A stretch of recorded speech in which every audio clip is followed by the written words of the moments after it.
नमस्कार दोस्तों, आप सभी का स्वागत है। और आज टॉपर्स टॉप सीरीज के हमारे कड़ी में अगले टॉपर हैं निशांत कुमार रॉबिन। सबसे पहले तो हम निशांत को खूब सारी बधाइयां देना चाहेंगे, क्योंकि गेट 2023 में आपने ऑल इंडिया रैंक 14 सिक्योर किया है। Congratulations Nishant. Thank you so much sir. कैसा लग रहा है अगेन इस साल एक और अच्छी रैंक लाकर? सर, बहुत अच्छा लग रहा है। लास्ट ईयर मेरी रैंक 10th थी इलेक्ट्रॉनिक्स में। एंड क्योंकि लास्ट ईयर थर्ड ईयर था, तो मैंने जस्ट अपने कॉन्सेप्ट चेक करने के लिए दिए थे एग्जाम। और फोर्थ ईयर में अभी फिर मैंने दिया, तो दोनों साल मतलब 10th और 14th रैंक आया, तो ऑब्वियसली बहुत अच्छा लगा। दर्शकों को मैं बताना चाहूंगा कि निशांत ने गेट 2022 में ऑल इंडिया रैंक 10th हासिल किए थे। इस साल निशांत ने फोर्थ ईयर में फाइनल ईयर में आईआईटी बीएचयू से पढ़ाई करते हुए ऑल इंडिया रैंक 14 हासिल किया है। निशांत, क्या है इतना अच्छा स्कोर कर पा रहे हैं? जितने भी एस्पिरेंट्स हैं, जितने भी जूनियर हैं, उन्हें आप बताइए कंसिस्टेंटली ये जो आपकी सक्सेस है उसके पीछे रीजन, किस स्ट्रेटेजी को आप कहेंगे? सर, मुझे लगता है कि जो भी बीटेक कर रहा है अपने रिस्पेक्टिव कोर्स में, वो कॉलेज में जो पढ़ाई हो रहा है, मुझे लगता है हर कॉलेज में अच्छी पढ़ाई हो रही है अभी एट प्रेजेंट हमारे देश में। तो आप उसको फोकस करें।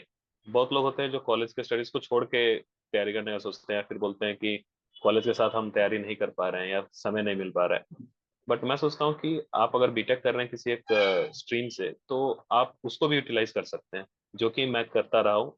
जो प्रोफेसर्स पढ़ाते हैं उनको मैं नोट डाउन करता हूँ, उसको समझने की कोशिश करता हूँ। तो उससे क्या होता है कि मेरा हाफ ऑफ द जो जॉब है वो ऑलरेडी कंप्लीट हो जाता है कॉलेज में। Very good, and very good. Obviously उसके बाद से आपका टेस्ट देना बहुत ज़रूरी हो जाता है एक टाइम के बाद से, जब आपके 4 या 5 सब्जेक्ट्स कंप्लीट हो जाएं। तो मुझे लगता है कि रिवीजन ज़्यादा इंपॉर्टेंट हो जाता है एज कम्पेयर टू कि आप नए नए टॉपिक्स पढ़ने लगें। तो मुझे लगता है कि मैं रिवीजन कॉन्स्टेंटली करते रहता था और क्वेश्चन सॉल्व करते रहता था। तो मुझे लगता है कि वो मुझे हेल्प किया दोनों बार ही अच्छा रैंक लाने के लिए। तो दर्शकों को मैं बताना चाहूंगा, टॉपर्स टॉक की इस सीरीज, इस मुहिम का उद्देश्य जो होता है, अलग अलग स्टूडेंट्स की अलग अलग तरह की स्ट्रेटेजी को आपके साथ साझा करना। आप आज निशान से एक बात सीख सकते हैं कि how to balance college preparation, college semester preparation as well as competitive preparation. Nishan ने बहुत अच्छे से बैलेंस करके 2 साल लगातार बहुत अच्छी रैंक हासिल की है। तो निशान, आपने जिस तरह से कॉलेज की प्रिपरेशन को और कॉम्पिटेटिव एग्जामिनेशन की प्रिपरेशन को बैलेंस किया, आपको क्या लगता है बच्चे किस तरह से ये कर सकते हैं? सर, जैसे मैं बताया कि कॉलेज में आप जब अपने स्ट्रीम में पढ़ाई कर रहे हैं, तो आप उसको एक एडिशनल आप गेट के लिए तैयारी जैसा ही मान सकते हैं। तो आपके कॉलेज के स्टडीज को आप फॉलो करिए। मैंने वही किया। एंड प्लस कॉलेज में भी मुझे लगता है कि आपको ऐसे भी सैटरडे संडे तो ऑफ मिलता है। तो अगर आप वीकली भी प्लान करते हैं, तो अगर आप डेली 2 या 3 घंटे भी निकाल पाते हैं, फिर भी आपके पास एंड ऑफ द वीक 2 दिन पढ़ते हैं जहाँ पे आप 8 घंटे पर डे मैनेज कर सकते हैं। और मैं ऐसे ही करके करता था कि आप वीक में 2-2 घंटे निकालते रहिए और नोट्स बनाते रहिए। आप कुछ टॉपिक पढ़ रहे हैं, और सैटरडे संडे को वो पूरे वीक का चीज को समराइज करिए, कुछ क्वेश्चन कर लीजिए। और नेक्स्ट वीक में आप क्या पढ़ने वाले हैं उसका एक प्लानिंग कर लीजिए कि नेक्स्ट वीक में मेरा रूटीन ऐसा रहने वाला है। ऐसे ऐसे कुछ इवेंट्स अगर आ गए कॉलेज में, तो उसके अनुसार आप थोड़ा सा फ्लक्चुएट करेंगे अपने रूटीन को। और ऐसे करके आपको बैलेंस करना पड़ेगा। निशांत, जब एक एस्पिरेंट तैयारी के लिए आता है, जनरली सेकेंड ईयर से अपनी तैयारी, गेट के लिए तैयारी करना प्रारंभ करता है, तब उसको बहुत सारे डाउट होते हैं, कैसे करें क्या करें, सब कुछ नया। ऑब्वियसली टॉपर स्टॉप की ये सीरीज बहुत हेल्पफुल ऐसे एस्पिरेंट्स के लिए तो इनिशियल स्टेज में होती है। क्या आप भी टॉपर स्टॉप की इस सीरीज को फॉलो करते थे, यहाँ से कुछ सीखते थे, इम्प्लीमेंट करते थे? कुछ बताइए। जी सर, ऑब्वियसली जब मैंने थर्ड ईयर में गेट देने का डिसाइड किया था, तो उस वक्त हर स्टूडेंट जैसे दिखता है कि टॉपर्स कौन कौन थे लास्ट ईयर, मतलब 2021 के। और उनका क्या स्ट्रेटजी था वो मैंने भी देखा टॉपर स्टॉक में टीसी के, कि सब टॉपर्स क्या कह रहे हैं या उनका प्रिपेयर करने का क्या तरीका था। और मैंने उसको इम्प्लीमेंट किया जितना हद तक हो सकता था। क्योंकि हर स्टूडेंट, मुझे लगता है कि उसका एक इंडिविजुअल रूटीन होता है या उसका इंडिविजुअल एक सिचुएशन है। तो उसके हिसाब से मैंने अपने रूटीन को अरेंज किया। टॉपर्स से मैंने सीखा कि रिवीजन ज़्यादा इंपॉर्टेंट है, तो रिवीजन के ऊपर मैं फोकस करते रहा। और जब एक बार रैंक आ गई तो उसके बाद से फिर मैंने 22 में भी टॉपर्स का मैंने सुना सब बात कि उनके प्रिपरेशन करने के स्ट्रेटजी में और मेरे स्ट्रेटजी में क्या क्या अंतर है, मैं कुछ और सीख सकता हूँ कि नहीं, या बाकी लोग भी वैसे ही कर रहे हैं जैसे मैं कर रहा हूँ, तो उसके लिए भी मैं फॉलो करता रहता था। दर्शकों को मैं बताना चाहूंगा कि भाई टॉपर स्टॉक ये जो हो रहा होता है, अलग अलग स्ट्रेटेजी आपको सुनने को अलग अलग टॉपर की मदद से मिलती है। जिस तरह से निशांत ने यूटिलाइज किया मेडिजी की सीरीज को, उस तरह से आप भी यूटिलाइज करिए। सभी एस्पिरेंट की अपनी एक स्ट्रेटेजी होती है, आपको जो भी सूट कर रही होती है आप उसे अडॉप्ट कर सकते हैं।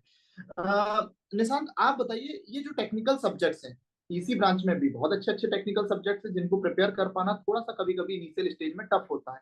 आप सब्जेक्ट बेसिस टिप्स दीजिए, किस तरह से आपके जूनियर्स प्रिपेयर कर सकते हैं। सर, जैसे 5 या 6 सब्जेक्ट्स इलेक्ट्रॉनिक्स में हैं जो कि थोड़े इंडिपेंडेंट हैं एक दूसरे से। तो जैसे नेटवर्क थ्योरी हो गया आपका, EDC, control systems, engineering mathematics, ये सब सब्जेक्ट्स जो हैं, या सिग्नल एंड सिस्टम्स भी हो गया, तो ये सब्जेक्ट्स जो हैं ये आप इंडिविजुअली प्रिपेयर करेंगे, इनमें कोई बहुत ज़्यादा रिलेशन नहीं है। तो मैं तो यही रेकमेंड करता हूँ कि पहले आप ये सब सब्जेक्ट्स को एक मास्टरिंग कर लें। उससे क्या होता है कि आप जब नेक्स्ट अप्रोच जाएंगे, मतलब आपका एनालॉग इलेक्ट्रॉनिक्स आता है या आपका कम्युनिकेशन सिस्टम पढ़ने जाएंगे, तो उसमें क्या होता है कि ये जो सब्जेक्ट्स हैं इनको बेसिस रख के आपको आगे पढ़ना पड़ता है, आपको आगे समझना पड़ता है। तो पहले 4-5 ये सब्जेक्ट्स जो मैंने बोले वो कर लेना, मुझे लगता है कि बेनिफिशियल होता है फॉर स्टूडेंट्स कि आगे के सब्जेक्ट्स आप इजिली समझ पाए। Very good, very good. Nishant, already आप आईआईटी बीएचयू से फाइनल ईयर के स्टूडेंट हैं, आपने बहुत अच्छी 2 बार रैंक लेकर आए हैं, स्वाभाविक है आप इस रैंक को यूटिलाइज करेंगे। आप मुझे बताइए, गेट की इंपॉर्टेंस क्या है आपकी नजर में? गेट किस तरह से बहुत इंपॉर्टेंट एग्जाम होता है? आप अपने जूनियर के साथ इस थॉट को साझा कीजिए। जी सर। सर, मुझे लगता है कि गेट एक अपॉर्चुनिटी है इंजीनियर्स के लिए कि आप एक ऑल इंडिया बेसिस पे, एक ऑल इंडिया लेवल पे एक अच्छे एग्जाम में बैठ सकते हैं, जिससे आप ये जान सकते हैं कि आपका अंडरस्टैंडिंग या आपके कॉन्सेप्ट्स जो है कोर सब्जेक्ट्स में, वो आपके कितने अच्छे हैं या आपको कहाँ काम करने की जरूरत है। तो मुझे तो लगता है कि सबसे फर्स्ट एंड फॉरमोस्ट आपका इंपॉर्टेंस है गेट का कि आपको 3rd ईयर या 4th ईयर में आपको एक चेक पॉइंट टाइप का है कि जहाँ पे आप चेक कर सकते हैं कि आपका कितना प्रिपरेशन है या आपके कॉन्सेप्ट्स कितने क्लियर हैं। मैंने तो 3rd ईयर में इसीलिए दिया था कि मैं देख लूँ कि मैं अपने आप को कोर का स्टूडेंट बोल रहा हूँ कि इलेक्ट्रॉनिक्स इंजीनियर हूँ मैं, तो मैं कितना कर पा रहा हूँ, ऑल इंडिया में मैं कहाँ स्टैंड करता हूँ अगर इलेक्ट्रॉनिक्स इंजीनियर्स की बात करें तो मुझे बिल्कुल। लगता है हर इंजीनियर को गेट देना चाहिए एक बार। प्लस उसके बाद से आपके बेनिफिट्स तो बहुत हैं, आप हायर स्टडीज जा सकते हैं, पीएसयूज में इतने अच्छे जॉब ले सकते हैं एट सच एन आप यंग एज। आपने ऑलरेडी आईआईटी से बीटेक किया हुआ है। लोगों का सपना होता है कि आईआईटी में हम हायर स्टडीज के लिए जाएं, तो गेट एक रास्ता होता है। मगर मुझे ऐसा लगता है कि आपने गेट का इम्पोर्टेंस किसी अलग दिशा में देखा है। मैं उस अलग दिशा को जानना चाहूंगा। Okay sir, first and foremost तो मुझे लगता है कि मैंने अपने प्रिपरेशन, मतलब अपने कॉन्सेप्ट को चेक करने के लिए गेट में अपियर किया था और गेट में अच्छा हो गया। तो इससे मुझे एक तो कॉन्फिडेंस मिलता है कि मेरे कोर के कॉन्सेप्ट्स अच्छे हैं, तो वो एक कॉन्फिडेंस की बात है। प्लस मैं आगे इन फ्यूचर हो सकता है इंजीनियरिंग सर्विसेज की तरफ भी थोड़ा रुझान है मेरा, तो उधर भी मैं शायद अपियर करूं। तो उसके लिए गेट एग्जामिनेशन एक, मुझे लगता है, इंटरमीडिएट है पार्ट कि आप अगर ईएस का तैयारी कर रहे हैं तो आप गेट एग्जामिनेशन दे सकते हैं, आप समझ सकते हैं कॉन्सेप्ट कितने हैं। तो आगे होपफुली ईएस के एग्जामिनेशन में मैं अपियर करूं, उसके लिए भी गेट का प्रिपरेशन मेरे लिए हेल्पफुल है। और सर, पीएसयूज में भी इंटरव्यू एक्सपीरियंस मैं लेना चाहता हूँ कि पीएसयूज में कैसे प्रोसीजर्स होते हैं, इंटरव्यूज कैसे होते हैं, किस लेवल के होते हैं, तो वो भी ऑप्शंस मिलेंगे। क्या आने वाले समय में हम निशांत को किसी आईआईटी से हायर एजुकेशन की तरफ जाते हुए देखने वाले हैं, या फिर किसी पीएसयू को ज्वाइन करते हुए देखने वाले हैं?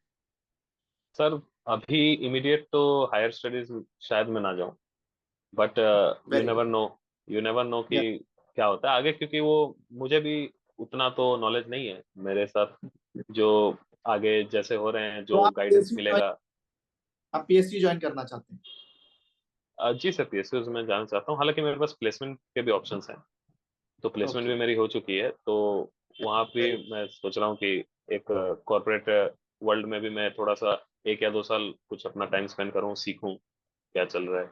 इंसान। जैसे आपका मुझे रुझान ईएससी की तरफ दिख रहा है, और जिस स्टूडेंट की इतनी अच्छी रैंक आई है जो ईएससी की तरफ देख रहा है, मुझे ऐसा क्यों लग रहा है कि आप आने वाले समय में सीएससी की तरफ भी जाना चाहते हैं। क्या है आपका विचार सीएससी की प्रिपरेशन के लिए? हमें किस तरह से स्टेप आगे बढ़ाना चाहिए? आपकी अभी स्ट्रेटेजी जो होगी वो आने वाले समय में स्वाभाविक रिजल्ट के बाद जस्टिफाइड हो जाएगी।